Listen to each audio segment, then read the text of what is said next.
The voice of generations is The Charlie Kirk Show. All right, welcome back to The Charlie Kirk Show. We're going to have Dr. Saad back in just a minute.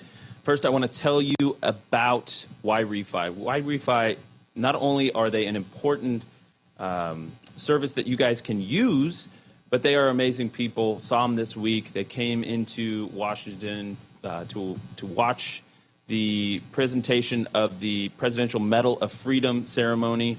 And I got to just tell them how grateful I am to them and for all that they've done for Charlie, for Turning Point, and for this show. So please take a second, check them out. If you find yourself in a position where you have private student loan debt, which is about $45 billion of it here in the United States, they will help you. WhyRefi refinances distressed private student loan that others won't touch. They provide you with a custom loan payment based on your ability to pay.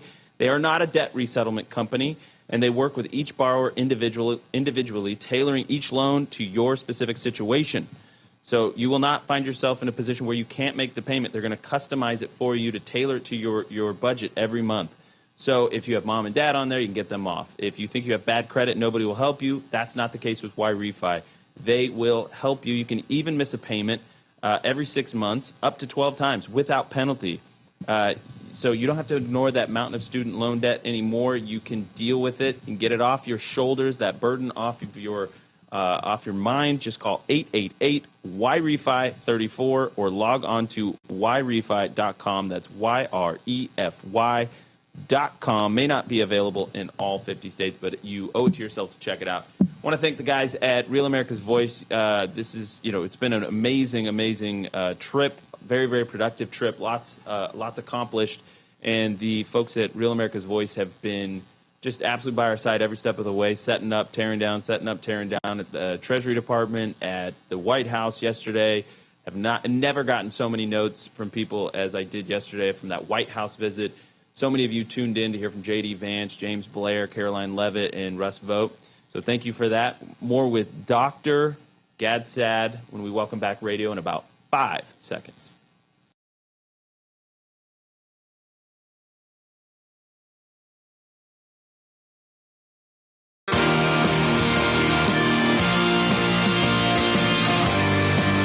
Welcome back to the Charlie Kirk Show. We have Dr.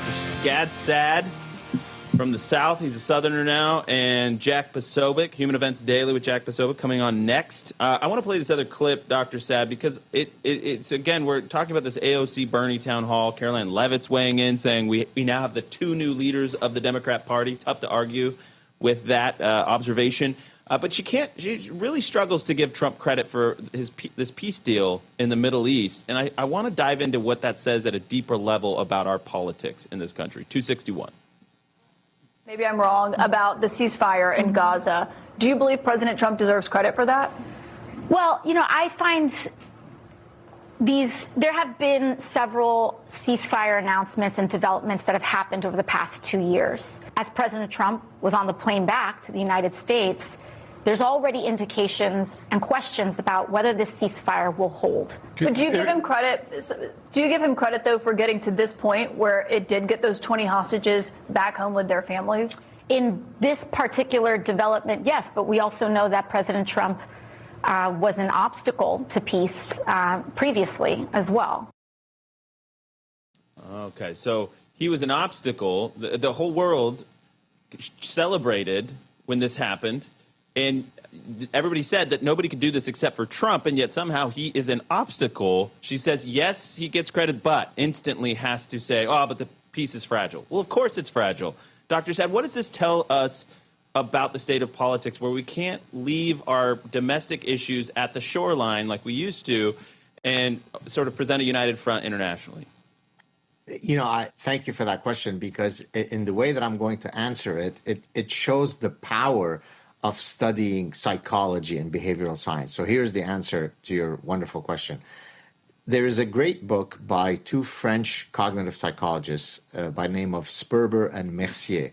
The book is titled The Enigma of Reason, where they argued that our capacity to reason did not evolve in order to achieve some objective truth, but rather it evolved to win arguments. So that even when we are applying our faculty of reasoning, we are doing it in a tribal coalitional manner, right? So it doesn't matter if Andrew convinces me that my position is wrong, and therefore I will have the humility to say, thank you for correcting me, Andrew. You're right, and I was wrong. I will double down, triple down forevermore because my team can't lose. That's exactly what AOC is showing. She is showing that she's not an honest interlocutor. All that matters is that I don't give credit where credit is due. I can never accept the fact that Trump might have done something that was decent, and therefore I'm going to try to avoid giving him the due credit. Jack, anything to add to that? So I suppose, is it possible then that we are able to return to a point in this country where things like being an American are where what we see as our tribe? And this is one of the reasons that I think that Trump's defense of the American flag, fighting against the kneeling during the national anthem, during the Super Bowl and NFL games, that if you bring everyone under one umbrella of saying we're all American citizens, we may have disagreements on our SEC team and our Super Bowl team, or Andrew and I are crosswise because his Dodgers beat my Phillies in the 3-1 in the darn near a sweep. Yeah, okay, all right, I remember. Thank you. You didn't even make it interesting. Anyways, we had the one. Okay, it was 8-2 the one game. Anyway, we left too many men on base. But the point is, we can still all be American. And I think that it's the messing around with those nuts and bolts of the country that have gotten us to this place.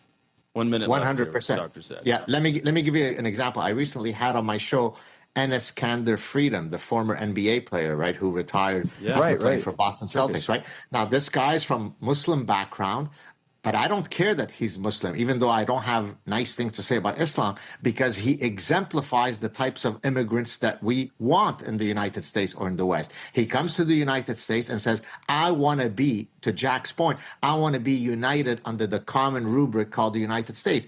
I'm Canadian, yet I'm at Ole Miss at a center called the Declaration of Independence Center for the Study of American Freedom, because I embody and I'd like to think I exemplify all of the values of American exceptionalism. So you're exactly spot on.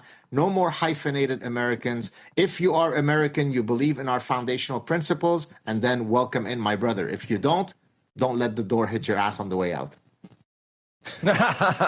And that is a perfect place to leave it. Dr. Gad Saad, a Southerner from who's rooting for Ole Miss. I never thought I'd see the day, but it's we're all building bridges. We're all building bridges. Post September 10th, I think it's fitting somehow. Dr. Saad, thank you for so much of your time. All right, Jack shows up next. Don't miss it.